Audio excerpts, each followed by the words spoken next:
తాకట్టులో ఉన్న బంగారాన్ని విడిపించి ఆ రోజు ఆన్లైన్ రేటుకే మేము కొంటాం. Sharma gold company. నమస్కారం, నేను మీ జాహ్నవి.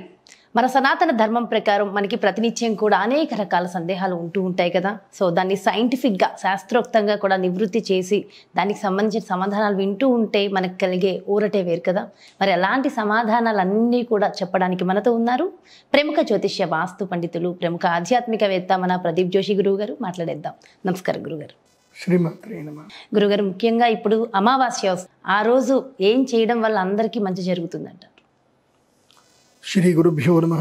శ్రీమాత్రే నమః. మనకున్నవే 7 రోజులు. వారాలన్నీ 7 రోజులు. ప్రతి సంవత్సరము 24 అమావాస్యలు వస్తాయి. ఒక్కొక్క అమావాస్య ఒక్కొక్క వారముతో వస్తే ఒక్కొక్క వైశిష్ట్యం ఉంటుంది. అమావాస్య దేనికి సూచనము అంటే లయమునకు సూచన. అమావాస్య ఏంటి? లయం. లయం అంటే ఏంటి? లయమైపోవడము.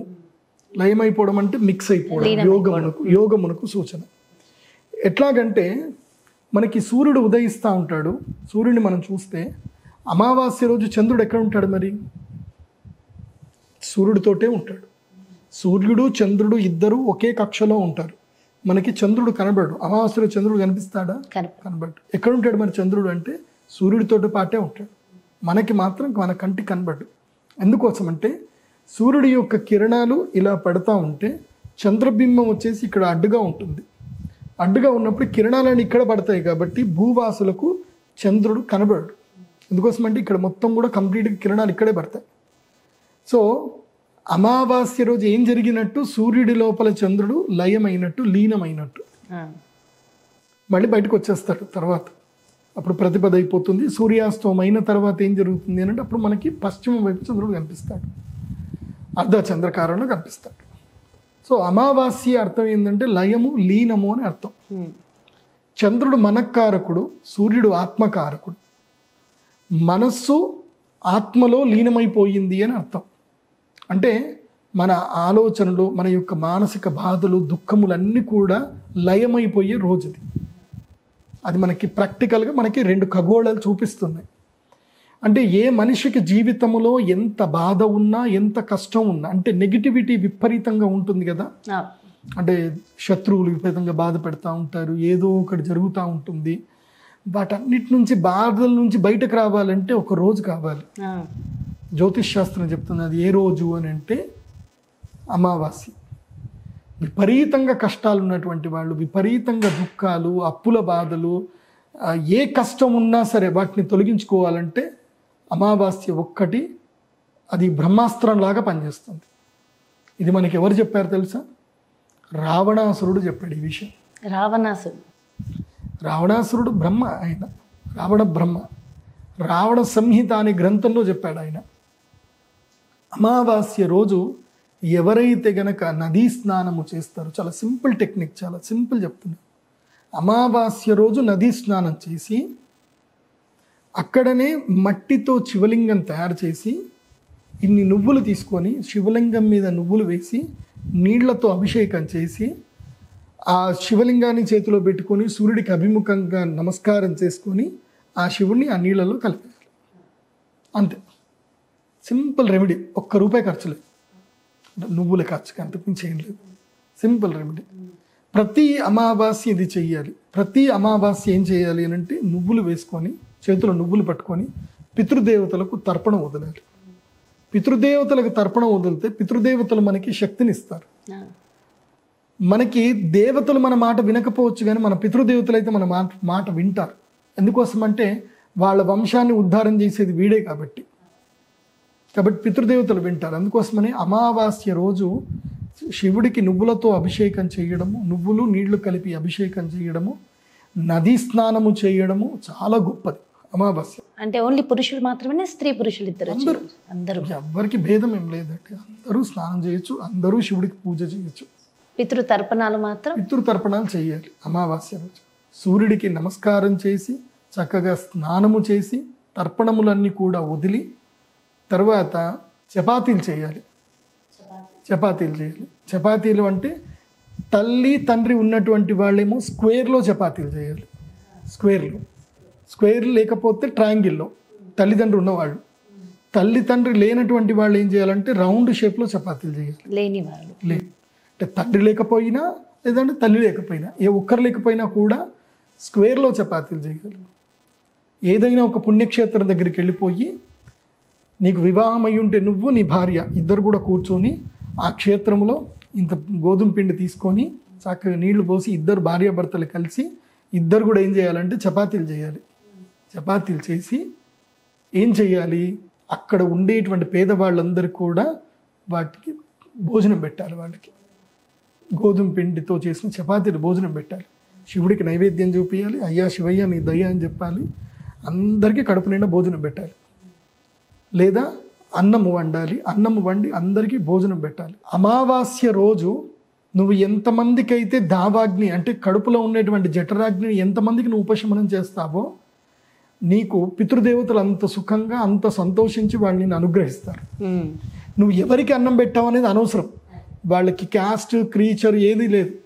నువ్వు కుక్కలకు అన్నం పెట్టినా పక్షులకు అన్నం పెట్టినా జనాలకు అన్నం పెట్టినా ఎవరినైనా సరే కడుపు నింపాలి. అమావాస్యలు కడుపు నింపితే అంతకు మించిన గొప్పది ఏమీ లేదన్నమాట. అయితే ట్రయాంగిల్లో చేయాలి అంటే చపాతీ రౌండ్ గానే వస్తుంది కదా గురువు గారు, కట్ చేయొచ్చా మరి? కట్ చేయొచ్చు. కట్ చేసేసి ఎందుకు చేయాలి అనే లాజిక్ ఉంటుంది. చెప్పండి. చపాతీలు పౌర్ణంగా చేసినప్పుడు ఏంటంటే అవి సర్కిల్లో ఉంటాయి కదా, పితృదేవతలకి మోక్షం లభిస్తుంది. ట్రయాంగిల్లో ఉన్నప్పుడు నీ లైఫ్లో ఏదైతుందో రావలసినవన్నీ కూడా నీకు లభిస్తాయి. అంటే నీ తల్లిదండ్రులకు ఏవైనా సుఖాలు పుణ్యాలు ఏమైనా లభించాలి అని అంటే ఇహలోకంలోనే లభిస్తాయి. సో ఎందుకోసం అంటే ట్రయాంగిల్ అనేది మనకి శ్రీచక్రానికి సింబల్, అది శక్తికి సింబల్. అది కాబట్టి శక్తి మనకి దొరుకుతుంది ట్రయాంగిల్లో చేసిన చపాతీలు ఇస్తాయి. అందుకోసం ఇప్పటికీ మీరు మహారాష్ట్ర ఎక్కడికైనా వెళ్ళి చూడండి. మహారాష్ట్రలో బ్రాహ్మణుల ఇంటికి మోస్ట్లీ చాలా మంది దగ్గరికి వెళితే వాళ్ళు చపాతీలు ట్రయాంగిల్లో చేసుకోరు వాళ్ళు. నాకు కూడా మొదలు తెలియదు. నేను ముంబైలో సత్యధ్యాన విద్యాపీఠం అని అక్కడ చదువుకున్నాను. అక్కడ పోయినప్పుడు చపాతీలు చేసేటప్పుడు చపాతీలు చేస్తూ స్క్వేర్గా చేసిన అంటే ట్రయాంగిల్ చేసి వేసేవాళ్ళు అనమాట. ఇట్లా చపాతీలు చేయరు, మా దగ్గర ఇంట్లో రౌండ్గా చేస్తారు అని చెప్పేస్తానంటే రౌండ్గా చేయకూడదు, రౌండ్గా చేస్తే అది పితృదేవతలకు పెట్టేటట్టుగా ఉంటుంది. కాబట్టి పితృదేవతలకి ఉంటేనే రౌండ్గా చేయాలి, లేకపోతే ట్రయాంగిల్లో చేయాలని చెప్పారనమాట. అప్పటి నుంచి మా ఇంట్లో మేము ఎక్కడ చపాతీలు చేసుకున్నా మేము ట్రయాంగిల్లోనే చేసుకుంటాం తప్ప రౌండ్గా చేసుకోము మేము. సో ఇప్పుడు మా నాన్నగారు లేరు కాబట్టి మాకు పనికి వస్తుంది. అట్లా చేయడం మంచిది. అంటే పితృకార్యం చేసేటప్పుడు మాత్రమే రౌండ్ చేయాలి, అది అమావాస్య రోజు మాత్రమే చేయాలి. అయితే దీనికి ఒక మంచి ఉదాహరణ కూడా ఉంది. అంటే నా లైఫ్లో కష్టం వచ్చినప్పుడు, ఒక సందర్భం వచ్చినప్పుడు ఈ పని చేస్తే ఎవరికి ఐశ్వర్యం వచ్చిందని చెప్తాను విను. మునుపు ఔరంగాబాద్ నుంచి మా నాన్నగారి దగ్గరికి ఒక శిష్యుడు వచ్చాడు అనమాట. ఆ శిష్యుడు వచ్చినప్పుడు మా నాన్నగారు ఆ శిష్యుడికి ఒక విషయం చెప్పాడు. నీకు పితృదేవతల శాపం ఉందిరా, అందుకోసమే నీ జీవితంలో నీకు సంతానం కలగట్లేదు, నీ జీవితంలో సుఖం దొరకట్లేదు నీకు. అందుకోసం నువ్వేం చేయంటే గాణగాపూర్ క్షేత్రంకి వెళ్ళు. గాణగాపూర్ క్షేత్రం వెళ్ళి 3 అమావాస్యలు అక్కడనే ఉండు. అంటే 3 నెలలు అక్కడ ఉండమని చెప్పారు. 3 నెలలు అక్కడనే ఉండు. 3 నెలల్లో నువ్వు చేయాల్సిందల్లా ఏంటంటే నీ జీవితకాలం నువ్వు ఎంత సంపాదించినా ఆ డబ్బు మొత్తం దగ్గర పెట్టుకో. ఏం చేయంటే ప్రతిరోజు కూరగాయలు కొను, తర్వాత రోజు చపాతీలు చేయి. రోజు 108 చపాతీలు చేయి. నీ చేతితోటే చేయాలి, మళ్ళీ ఎవడో పని వాడితో చేయకూడదు. నీ చేతితోటి 108 చపాతీలు చేయి. అక్కడ గురు చరిత్ర పారాయణం చెయ్యు, చపాతీలు చెయ్యు, తర్వాత ఏం చెయ్యు, ఇంత కర్రీ చెయ్యు. వచ్చిన అక్కడ పేదవాళ్ళు, అక్కడ దీక్ష తీసుకుంటున్న వాళ్ళందరూ కూడా ఒక చపాతీ దాంట్లో కర్రీ వేసి ఒక ఆకులో పెట్టి ఇచ్చేసి అట్లా అందరికీ పంచుతావు. 3 నెలలు ఈ పని చెయ్యి. తర్వాత నీకు వివాహము అవుతుంది, సంతానము అవుతుంది, నువ్వు మంచి శ్రీమంతుడు కూడా అవుతావు అని చెప్పారు మా నాన్న. వాడి ఇల్లు జల్ల అన్నీ వదిలేసి 3 నెలలు అక్కడ ఉన్నాడు. గాణగాపుర క్షేత్రము ఈ భూలోకంలో వరాలిచ్చే మహాక్షేత్రం, అది దత్తాత్రేయ స్వామి క్షేత్రం.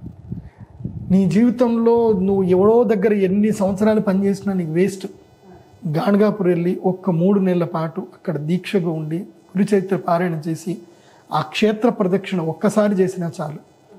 ప్రతిరోజు అందరికీ పెట్టడం. ఎవరైనా చేయొచ్చు. అమావాస్య రోజు మాత్రం అందరికి అన్నం పెట్టాలి. దత్తక్షేత్రంలో అన్నం పెట్టాలి. ఎందుకోసమంటే దత్తాత్రేయ స్వామి తప్పకుండా ఏదో ఒక రూపంలో వస్తాడు. ఆయన ఉన్మత్తానంద బాలపిశాచ అంటారు. ఆ రూపంలో వచ్చి ఆయన తింటాడు. అలా మీరు చేయగలిగితే మీ జీవితంలో కష్టాలన్నీ పోతాయి. అందుకోసమని అమావాస్య వస్తే దత్తక్షేత్రము, శివక్షేత్రము, విష్ణు క్షేత్రం ఎక్కడికైనా వెళ్ళాలి, నదీ స్నానం చెయ్యాలి, ప్రదక్షిణలు చెయ్యాలి, డెడికేటెడ్ లయం అయిపోవాలి. లయం అంటే ఏంటి? నీ లోపల నీ యొక్క సెన్సరీ ఆర్గన్స్ అని విత్డ్రాల్ చేసుకోవాలి. స్వామి నీకు శరణాగతి చెప్పాలి. అలా ప్రతి అమావాస్య చెయ్యాలి. ఓన్లీ సోమవతి అమావాస్యనే కాదు, ప్రతి అమావాస్య చెయ్యాలి. అమావాస్య వచ్చింది అని అంటే మన జీవితంలో ఏంటంటే అన్ని పనులు వదులుకోవాలి. ఒరే అమావాస్య వచ్చిందిరా, నా జన్మోద్ధారం చేసుకోవాలి, నేను వెళ్ళిపోతున్నాను, ఎన్ని కర్మలు ఉన్నాయో, ఎన్ని తలనొప్పులు ఉన్నాయో ఈ అమావాస్య రోజు వెళ్ళిపోవాలి అని చెప్పి ఆ పని చెయ్యండి. అమావాస్య రోజు దానము తీసుకున్న వాడికి పుణ్యమే, దానం ఇచ్చిన వాడికి పుణ్యమే, రెండు పుణ్యమే. సో ఇంకా మంచిది, అంత మంచిదే. అది అమావాస్య యొక్క గొప్పతనం. చాలా సంతోషం గురుగారు, చాలా చక్కగా వివరించారు. Thank you so much. నమస్కారం.